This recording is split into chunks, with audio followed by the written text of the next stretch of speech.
Hi friends అందరికీ ఈరోజు అయితే నేను మస్తు సంతోషంగా ఉన్న వాళ్ళ ఎందుకు అనుకుంటారా? ఇవాళ రేపు మనము కూరగాయలు కొనుక్కొని తింటుంటే అవి బతకడానికి ఉపయోగపడతాయి కానీ ఆరోగ్యానికి మాత్రం మాత్రం మేలు చేస్తలేవు వాళ్ళు. ఏందక్క గట్ల అంటావు అనుకుంటున్నారా? మరి గట్లనే భూమిలో ఏం జవలేదు. ఈ మందు ఆ మందు వేసి పెంచిన కూరగాయలే కదా అవన్నీ. అవి మనం తింటాను బంగారం అనుకొని, అంటే తింటాను అంటే అవి తప్ప మనకి ఇంకా ఏం లేవనుకో. ఇదంతా చాలు కానీ అసలు ముచ్చట చెప్పంటారా? ఇవాళ నేను మా అమ్మ వాళ్ళ ఇంటికి వెళ్ళినా అండి. అక్కడ చూడండి ఎన్ని రకాల కూరగాయలు వేసిందో మా అమ్మ.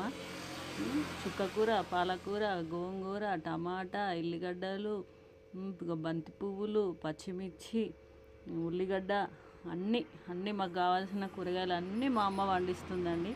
ఇవన్నీ చూస్తే లచ్చ దాటిన బంగారము 10,000కి వచ్చినంత సంతోషంగా ఉన్నదండి. ఎంత మంచిదండి మనం పండించుకున్న కూరగాయలు మనం తింటే. చూడండి అందరికీ దక్కదండి ఇది.